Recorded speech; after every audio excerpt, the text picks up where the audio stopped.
Hola, ¿cómo están? Estamos en nuestro tercer trimestre de biología. Vamos por nuestra primera semana. Comenzamos.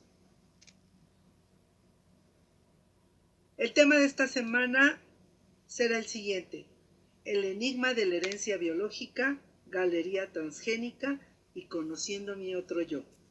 Aprendizajes esperados. Valora la implicación ética de la manipulación genética en la salud y en el medio ambiente. Énfasis: identificar características de los organismos transgénicos, valorar los beneficios y riesgos del proyecto Genoma Humano y de la clonación, que son avances científicos en la genética.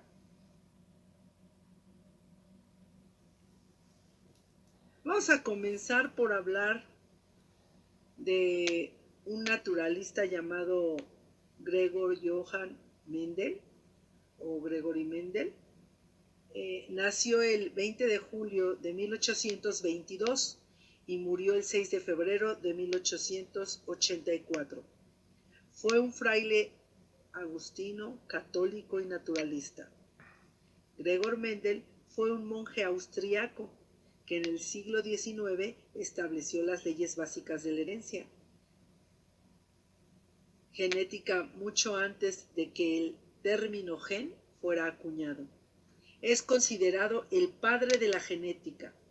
En la huerta del monasterio, Mendel llevó a cabo miles de cruces con distintas variedades de la planta del guisante.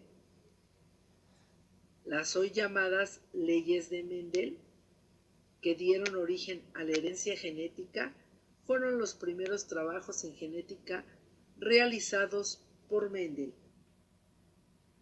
Las leyes de Mendel son los principios que establecen cómo ocurre la herencia, es decir, es el proceso de transmisión de las características de los padres a los hijos.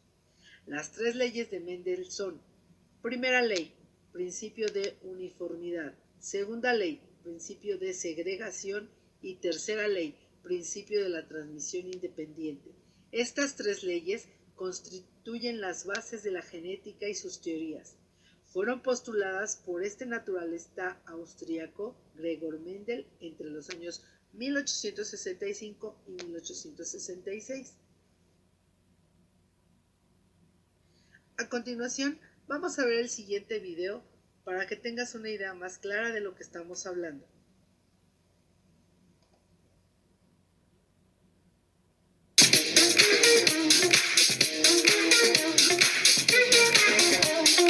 En este video vamos a revisar las leyes de Mendel. Hace 150 años, un monje austríaco llamado Gregor Mendel fue el primero en explicar las nociones básicas de la genética. Mendel diseñó experimentos para descubrir cómo se transmitían los caracteres en plantas de chícharos de la especie Pisum sativum. Mendel utilizó chícharos ya que eran baratos y fáciles de obtener, además de que ocupaban poco espacio y su tiempo de germinación era bastante corto. También generaban mucha descendencia y presentaban mucha variabilidad, ya que mostraban distintos colores, formas y tamaños. De igual manera, esta es una especie autógama, es decir, se autopoliniza. Así, el mismo polen de las antenas de la flor cae sobre el estigma de la misma flor. Y la última razón es porque era fácil cruzar distintas variedades y evitar la autopolinización castrando a las flores de la planta. Las características de los chícharos que Mendel analiza son las siguientes. La primera de ellas corresponde a la forma de la semilla, que podía ser lisa o rugosa. El color de la semilla, que puede ser amarillo o verde. El color de la flor, que podía ser púrpura o blanco. La forma de la vaina, que podía ser lisa o rugosa. El color de la vaina, que de igual manera podía ser amarillo o verde. La posición de las flores, que puede ser axial o terminal. Y por último, el tallo de las plantas, que puede ser alto o corto. Y a partir de sus análisis estadísticos planteó la primera ley conocida como ley de la uniformidad, la segunda ley conocida como ley de la segregación y la tercera ley conocida como ley de la transmisión independiente de los caracteres. Gracias a su trabajo, Mendel es considerado el padre de la genética. Comencemos con la primera ley de Mendel, conocida también como ley de la uniformidad. Para esta ley, Mendel estudió la transmisión de un solo carácter, en este caso, el color de la semilla. En esta, Mendel cruzó dos plantas de raza pura, es decir, una de semillas amarillas con carácter dominante y otra de semillas verdes con carácter recesivo. Esta primera generación recibe el nombre de generación parental y corresponde a los organismos que se cruzan entre sí para obtener la descendencia conocida como primera generación filial. Así, de esta forma, las plantas de la primera generación filial, es decir, el resultado de esta cruza, fueron todas semillas amarillas, por lo tanto se obtuvo un 100% de semillas de color amarillo que dominaban sobre el verde. Por otro lado, con respecto al genotipo, podemos ver que se están cruzando dos plantas homocigotas, un homocigoto dominante, que en este caso está representado por el color amarillo, y un homocigoto recesivo, que en este caso se representa por el color verde. Así, de esta manera, el homocigoto dominante producirá únicamente gametos A mayúscula y el homocigoto recesivo producirá únicamente gametos A minúscula. Estos gametos que se producen los podemos colocar en un cuadro conocido como cuadro de Punnett. Así, al momento de hacer la cruza de estos gametos, se obtendrá A mayúscula con A minúscula, A mayúscula con A minúscula, A mayúscula con A minúscula y A mayúscula con A minúscula. Por lo tanto, el genotipo de la primera generación filial será 100% de heterocigotos, es decir, organismos que tienen en su genotipo un carácter dominante y uno recesivo, y un fenotipo del 100% de semillas de color amarillo, ya que aunque los organismos tienen los dos caracteres, solo el dominante será el que se va a manifestar. En conclusión, en la primera ley de Mendel se cruzan dos variantes puras para un determinado carácter y se origina descendencia uniforme tanto en genotipo como en fenotipo. Es por esto que recibe el nombre de ley de la uniformidad. La siguiente es la segunda ley de Mendel, conocida también como ley de la segregación. En esta ley, Mendel autofecundó las plantas híbridas obtenidas en la primera generación filial, gracias a que estas plantas son hermafroditas, ya que tienen tanto estambre como pistilo, y al hacer la cruza de la primera generación, obtuvo una segunda generación filial F2, de plantas con semillas amarillas y verdes en proporción 3:1. Así pudo observar que ese carácter recesivo, que en este ejemplo es el color verde de la semilla y que se encontraba oculto en la primera generación, volvía a aparecer en la segunda generación filial. Este descubrimiento confirma la idea de un carácter dominante sobre un recesivo. Por otro lado, con respecto al genotipo, podemos ver que se están cruzando dos plantas heterocigotas con genotipo A mayúscula, A minúscula y fenotipo correspondiente al color amarillo. Así, de esta manera, cada heterocigoto producirá gametos A dominantes o bien gametos A recesivos. Estos gametos que se producen los podemos colocar en un cuadro conocido como cuadro de Punnett y así, al momento de hacer la cruza de estos gametos, se obtendrá A mayúscula con A mayúscula, A mayúscula con A minúscula, A mayúscula con A minúscula y A minúscula con A minúscula. Por lo tanto, el genotipo de la segunda generación filial es 50% de homocigotos, de los cuales la mitad, es decir, el 25% son homocigotos dominantes y el otro 25% son homocigotos recesivos. Y además, también se obtuvo un 50% de heterocigotos, es decir, organismos que tienen en su genotipo un carácter dominante y uno recesivo. Por otro lado, se obtuvo un fenotipo del 75% de semillas de color amarillo, ya que aunque los organismos tienen los dos caracteres, solo el dominante será el que se manifestará. En conclusión, en la segunda ley de Mendel se cruzan dos variantes híbridas y se obtiene descendencia no uniforme, tanto en genotipo como en fenotipo, y esto es debido a que cada alelo se separa y se distribuyen los gametos de forma independiente. Es por esto que recibe el nombre de ley de la segregación. Por último, revisaremos a la tercera ley de Mendel, conocida como ley de la transmisión independiente de los caracteres. Hasta el momento, se ha trabajado únicamente con un carácter. En esta ley, Mendel comprueba si todas sus conclusiones se cumplían para la transmisión de dos caracteres hereditarios. Así, de esta manera, Mendel cruzó dos plantas de chícharos de líneas puras para dos caracteres, en este caso el color y la forma de la semilla. Él consideró una generación parental compuesta por una semilla amarilla y lisa dominante y otra semilla verde y rugosa recesiva.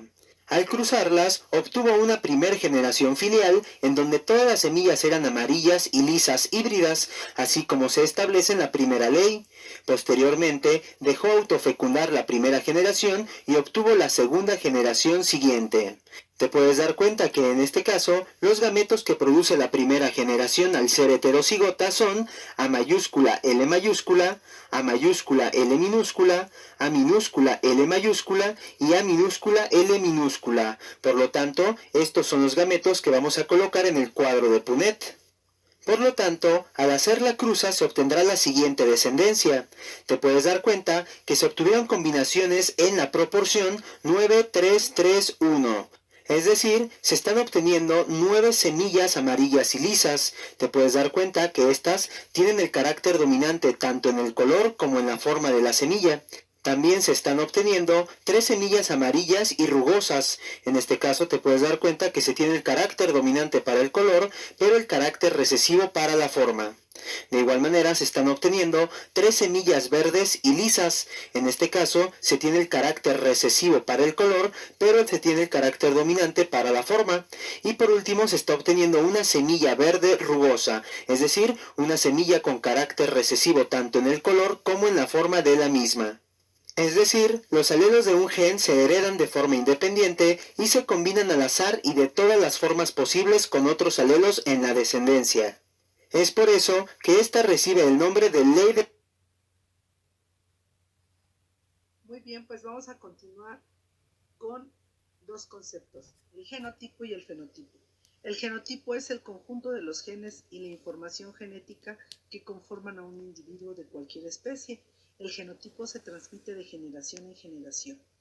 Y el fenotipo es la expresión en forma física de las características de un individuo de cualquier especie, características bioquímicas y del comportamiento que se pueden observar.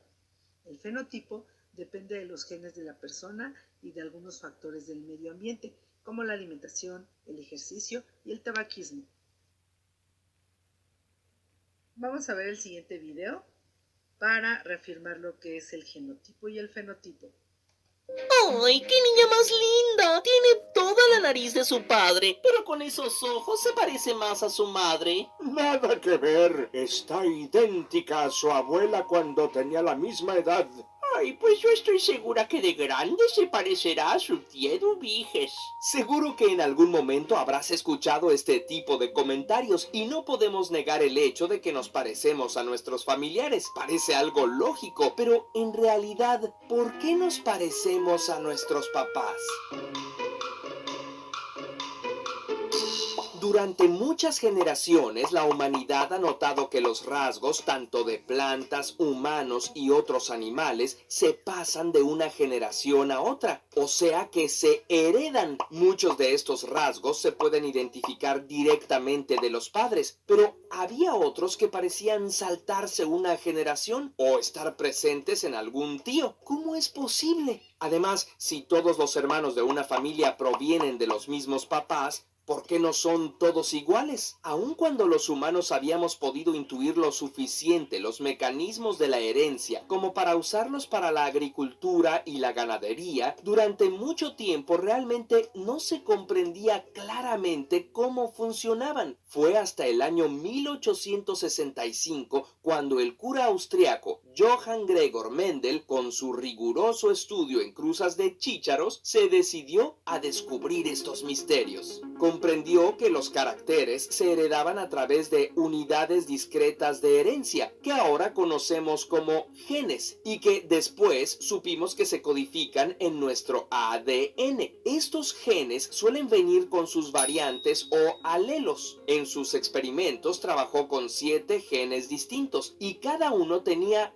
2 alelos. Por ejemplo, el gen del color de la flor tiene el alelo morado y el blanco. Tanto en los chícharos como en nosotros, cada gen se hereda por pares, ya que recibimos una copia de cada uno de nuestros padres. A la combinación total de alelos específicos se le llama genotipo. El genotipo interactúa con el ambiente y se expresa en una serie de características concretas. El fenotipo. Mendel comprendió que a la hora de de conformarse los genotipos, había ciertos alelos que parecían ser más tímidos. Preferían ocultarse ante la presencia de otros que sí se expresaban. A estos últimos se les conoce como alelos dominantes y a los tímidos como alelos recesivos. Nuestro amigo lo descubrió al reproducir unos chícharos de flor morada con otros de flor blanca.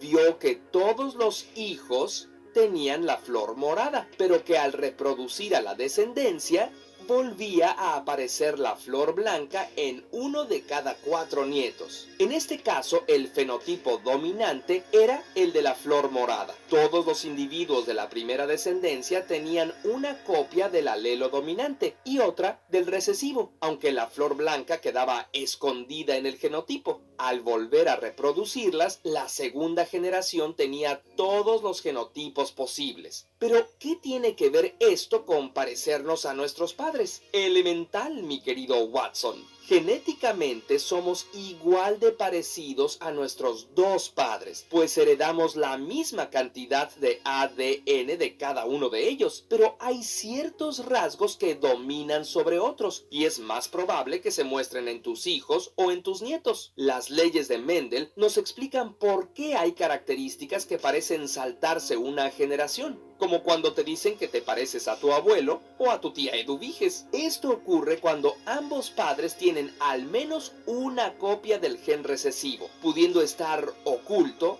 o no. Por ejemplo, puede ser que tus dos padres tengan el pelo negro, pero tú haber nacido rubio o rubia como algún abuelo o algún tío. Es porque ambos heredaron un alelo del pelo rubio, pero como es recesivo, quedó oculto en su genotipo, pues también heredaron del pelo negro, dominante del otro abuelo. Esto ocurre en muchas enfermedades genéticas, como el daltonismo. A pesar de que no son muy comunes, los alelos logran persistir ocultándose hasta por varias generaciones y solo se descubren cuando coinciden los genes recesivos de los dos padres. Y las cosas se pueden complicar aún más. El color de los ojos es un rasgo definido por dos genes distintos. Llamémosle a uno marronicidad y al otro verdosidad. El primero con los alelos marrón sí, dominante, y marrón no, recesivo. Igual pasa con el de verdosidad. Pero también ocurre que el marrón es dominante sobre el verde, así que para que se exprese el fenotipo de ojos verdes, el gen de ojos marrones debe tener dos recesivos. Y la única manera de que aparezca el color de ojos claros es que coincida con los dos alelos recesivos de marronicidad y verdosidad. Y así sucede con muchos otros rasgos que dependen de uno o la combinación de los alelos de varios genes. El color de tu piel, la forma de tu nariz, la forma de tus ojos, la longitud de tus pestañas, las pecas, la forma de las orejas, si eres diestro o zurdo, la predisposición a algunas enfermedades y hasta la sensibilidad a ciertos sabores. La cantidad de posibles combinaciones es astronómica. Por eso, todos somos diferentes. Por cierto, ¿tienes la duda de si te vas a quedar calvo? Puedes averiguar la respuesta fijándote en tu abuelo materno. Así es, en él mismo. Si él ya tiene calvicie, es muy probable que tú la heredes. Ay, gracias, abuelito. Resulta que el gen que provoca la pérdida de pelo se encuentra en tu cromosoma X y los hombres XY lo heredan forzosamente de la madre. El padre puso su cromosoma Y. Si a tu mamá no se le nota la calvicie, aunque su papá esté pelón, es porque ella tiene otro juego de cromosoma X. Tiene un respaldo. Para que una mujer desarrolle calvicie temprana, debe heredar el gen por ambos lados. También puede ocurrir que ese cromosoma X lo herede de tu abuela, pero por la misma razón es más complicado de averiguar.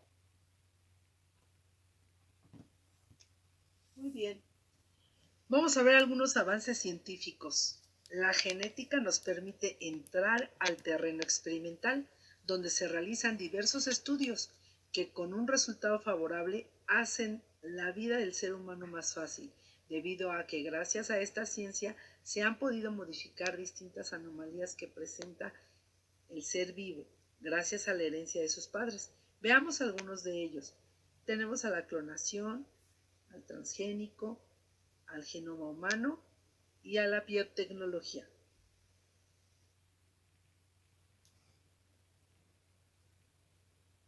Comencemos. Se define clon como la copia idéntica de un organismo a partir de su ADN. Por lo tanto, clonación es el proceso por el que se consiguen copias idénticas de un organismo ya desarrollado. Aquí hay que anotar que la clonación natural sí existe y que uno de los organismos que es capaz de clonarse así es el ser humano. La clonación natural se da en aquellos organismos que se producen de manera asexual, como algunas plantas y bacterias. En el caso de los hombres, sucede cuando el embrión se divide en las etapas iniciales de desarrollo, que es el caso de gemelos. Por otro lado, tenemos la clonación artificial, que es en la que nos vamos a centrar hoy. Hay 3 tipos de clonación artificial: genética, reproductiva y terapéutica. En la clonación genética se producen copias de genes o de segmentos completos de un ADN. La clonación reproductiva es aquella en la que se producen copias de animales u organismos enteros. Y por último, la clonación terapéutica, cuyo fin es producir células madre de un embrión que después serán utilizadas como reemplazo de tejidos lesionados o afectados. La historia de la clonación comienza a finales del siglo XIX. Hasta este entonces, los científicos creían que si una célula con la información genética completa se dividía en 2, cada célula nueva tendría solo la mitad de los genes. Y si éstas se volvían a dividir, entonces cada célula tendría un cuarto de la información. En 1885, Hans Dries confirmó que esta teoría no era verdadera con un embrión de erizo de mar que tenía 2 células. Al sacudirlo, estas se separaron y cada una creció hasta convertirse en un erizo completo.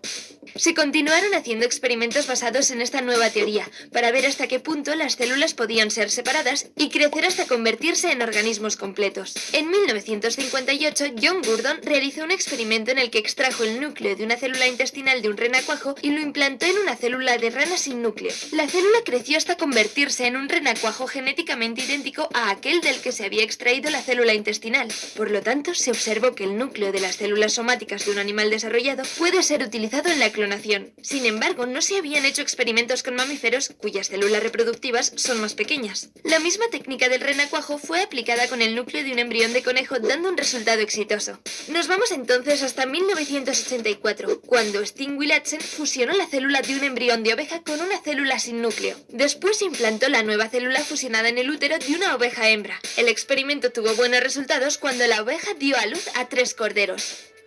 1996 fue un año muy importante en la historia de la clonación, pues nació Dolly, la oveja que se convertiría en el primer mamífero creado a partir de una transferencia nuclear. La diferencia fue que el núcleo provino de una célula de la vejiga de una oveja adulta. Esto significaba que el material genético del núcleo ya se había diferenciado, al contrario de una célula de un embrión. Aún así, el éxito del experimento puso un foco en la clonación, pues se comprobó que se podían crear clones a partir de una célula de un animal adulto ya desarrollado. Un año más tarde apareció Polly, otra oveja que llevaría la clonación al siguiente nivel. Dolly fue el resultado de una célula ya cultivada, pero para el caso de Polly, científicos cultivaron células de piel de oveja en el laboratorio, a las que introdujeron un gen humano. El ADN modificado fue introducido en una célula sin núcleo y de ella nació Polly. Esta oveja produce leche que contiene una proteína que solo puede ser fabricada con la presencia del gen humano introducido. Polly fue el primer animal transgénico y demostró los usos de la clonación para fines terapéuticos.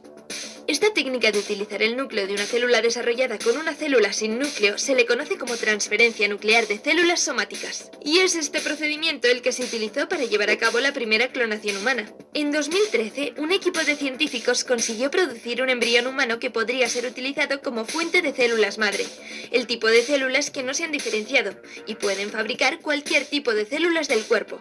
Las células madre del embrión correspondieron a las células del paciente que las donó. Sin embargo, todavía no hay noticias de un ser humano completamente desarrollado que haya nacido a partir de un proceso de clonación. Y es que la clonación humana ha estado sujeta a implicaciones éticas fuertes.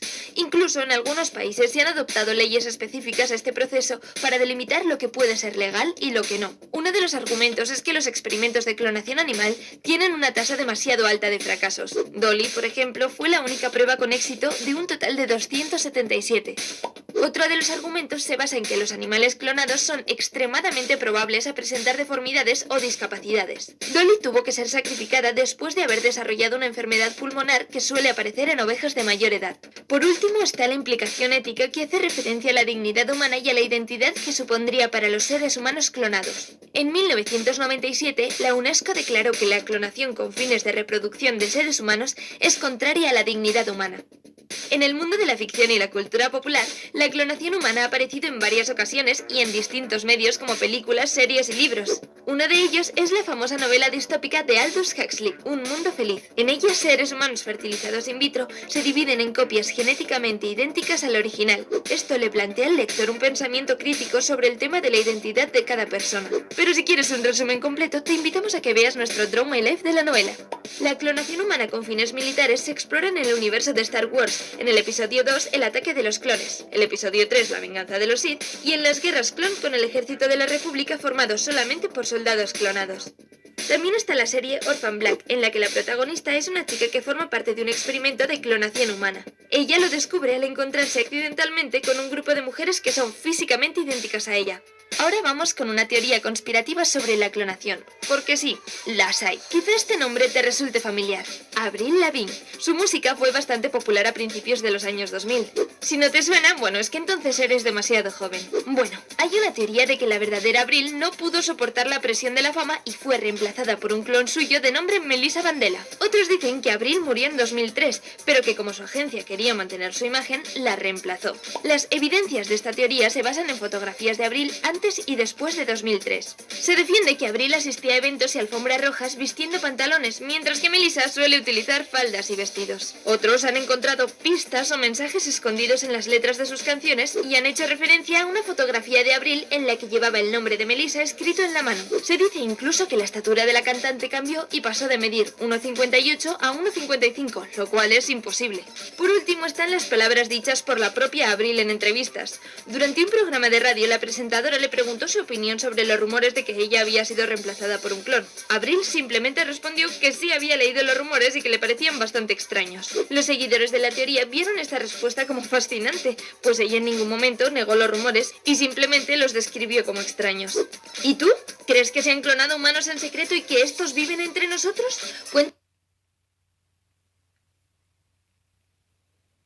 Muy bien, a continuación vamos a ver el siguiente avance tecnológico sobre genética.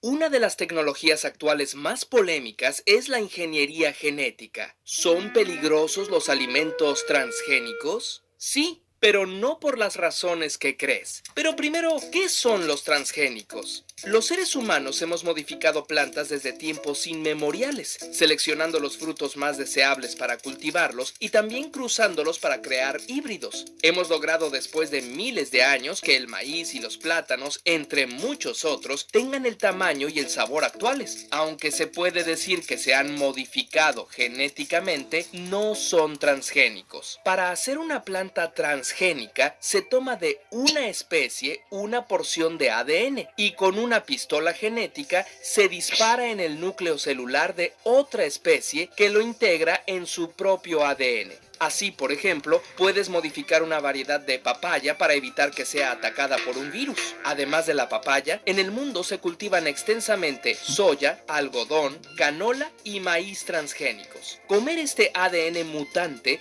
no constituye un peligro en sí mismo. Nuestro sistema digestivo lo descompone igual que el de los otros alimentos, aunque algunos científicos piensan que alterar así el ADN puede traer consecuencias inesperadas. Por ejemplo, las llamadas plantas BT contienen material genético de la bacteria Bacillus thuringiensis, que produce la proteína CRI para matar a los insectos que intenten comerla. Muchos biotecnólogos aseguran que este insecticida es inofensivo para los humanos, y otros piensan que hay que estudiarlo mejor antes de tomar decisiones. El problema grave no está en los alimentos mismos, pero sí muy cerca de ellos. Hablemos de algo llamado glifosato. Se trata de una sustancia que sirve para matar a las malas hierbas. La fabrica Monsanto bajo la marca Roundup. Es tan efectiva que mata a todas las plantas que toca, incluyendo las que quieres cultivar.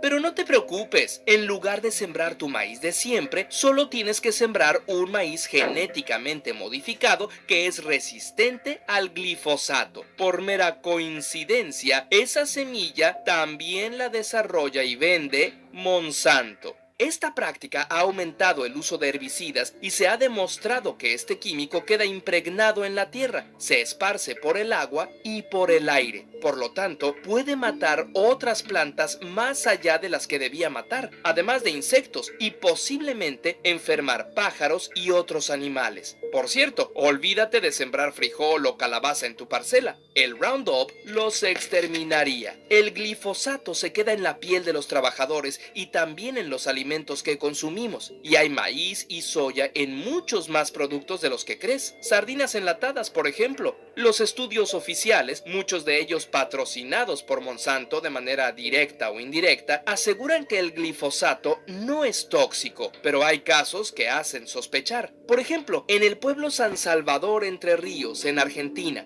donde el uso de glifosatos es extensivo, las tasas de cáncer son altísimas. Además, los pobladores reportan problemas neurológicos y malformaciones en recién nacidos. Bueno, pero por lo menos han aumentado las cosechas y los transgénicos están ayudando a resolver el hambre en el mundo, ¿verdad? Pues sucede que no. Los datos indican que en Estados Unidos, por ejemplo, no ha aumentado la cosecha de alimentos a partir de la introducción de transgénicos comparado con Europa, donde no se utilizan. Y en cuanto a acabar con el hambre, el problema no es de escasez de alimentos, sino que hay demasiada gente que no tiene dinero para comprarlos. Mientras tanto, solo 6 empresas controlan el mercado global tanto de agroquímicos como de biotecnología y gastan millones de dólares en cabildeo y publicidad para impedir que se les regule. En nuestra opinión, el problema más grave es social y económico. Los agricultores locales han trabajado por generaciones para obtener las mejores y más diversas variedades de su producto. Una empresa que imponga el cultivo de una variedad de la que ellos tienen la patente está poniendo en riesgo la biodiversidad y posibilitando la contaminación genética. Incluso hay casos donde si las semillas nativas se contaminan, se demanda a los campesinos locales por usar material patentado y además la seguridad alimentaria de todo un país se pondría en manos de una corporación. El problema no es la modificación genética, sino el modelo económico que privilegia las ganancias y no el amor a nuestro planeta ni la salud de la gente. Muy bien, continuemos. Seguro que alguna vez te han dicho que tienes los ojos de tu madre o la nariz de tu padre, o que eres clavadito a tu hermana mayor. Todos estos parecidos razonables no son una mera casualidad. Puedes culpar de todo esto al genoma. Pero, ¿qué es el genoma? El término genoma es una mezcla de gen y cromosoma. En 1920 lo acuñó el profesor Hans Winkel de la Universidad Alemana de Hamburgo. Volvamos al tema. El genoma es el conjunto del material genético o genes que tiene un organismo o especie en particular. Es algo así como el libro de instrucciones para el desarrollo y funcionamiento de ese organismo y que son transmitidas de padres a hijos. El genoma humano contiene datos sobre características físicas, algunos aspectos de nuestro carácter, enfermedades que podrías tener en un futuro, respuesta a fármacos o incluso datos sobre nuestros ancestros. Esto no quiere decir que todo esté ya marcado y no podamos desviarnos de lo que manda nuestro genoma. Hay otras muchísimas variables, como los factores ambientales, que también influyen en nosotros. Ahora, estad atentos que vienen curvas. Los genes están formados por elementos que contienen en su estructura una serie de compuestos súper importantes llamados bases nitrogenadas: la adenina, la timina, la citosina y la guanina. Aquí entra en escena otro actor protagonista, el ácido desoxirribonucleico. Con ese nombre no quedaba otra que buscarle un nombre un poquito más artístico que sí os sonará más: el ADN.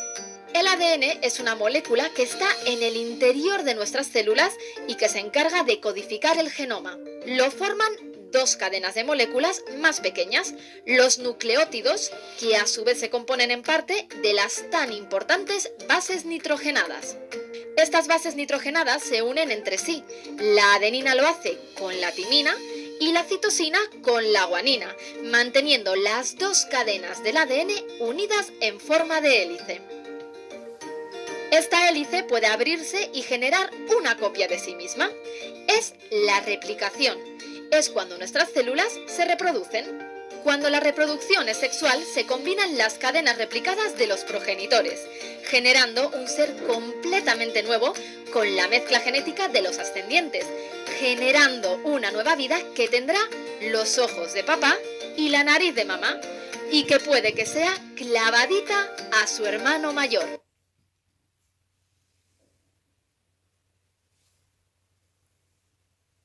Bueno, pues vamos por el siguiente video. Primer grado, bloque 3, 17. La manipulación genética. Avances de la biotecnología.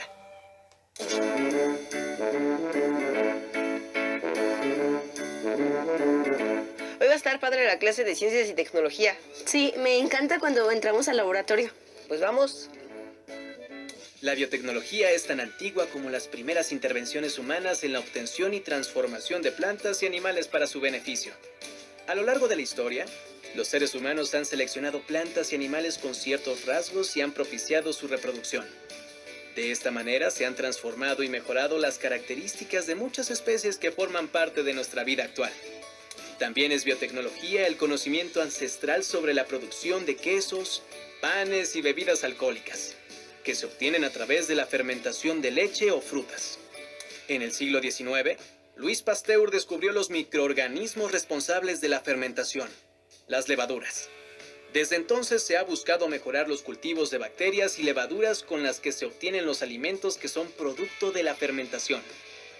El desarrollo de la biotecnología médica dio un gran salto cuando Alexander Fleming descubrió que el hongo Penicillium impedía la reproducción de bacterias en una caja de cultivo, actuando como antibiótico.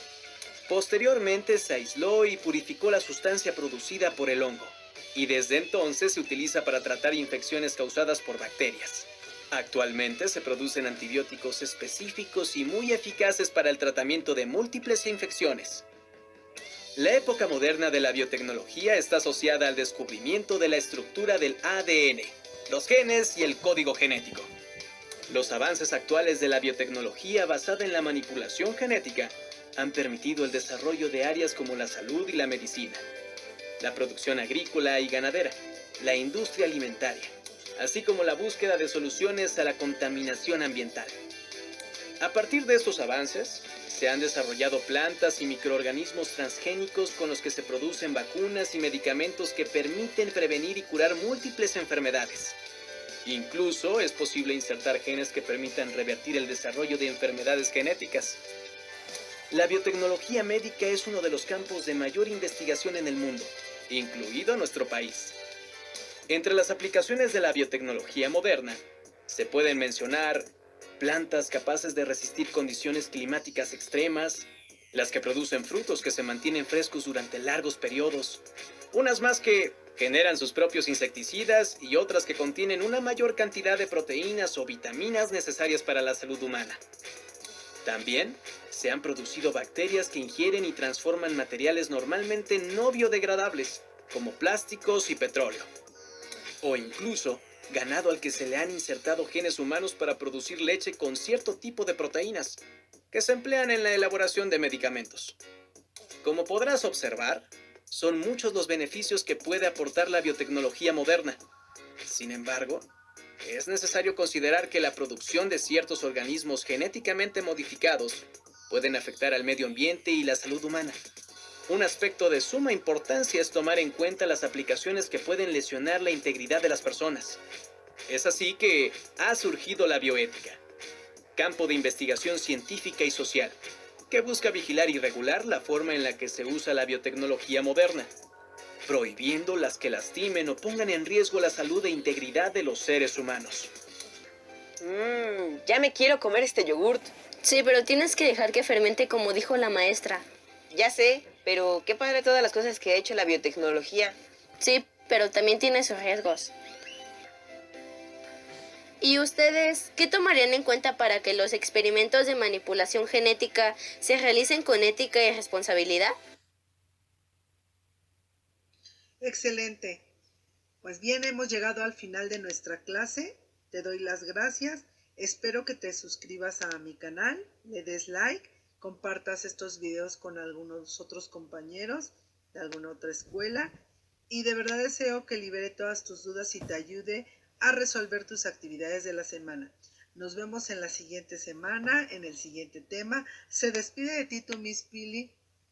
Te mando un saludo y por favor, pon mucho empeño que es el último estirón para terminar el ciclo escolar. Estamos finalizando. Son los últimos meses. Hasta pronto, bye bye.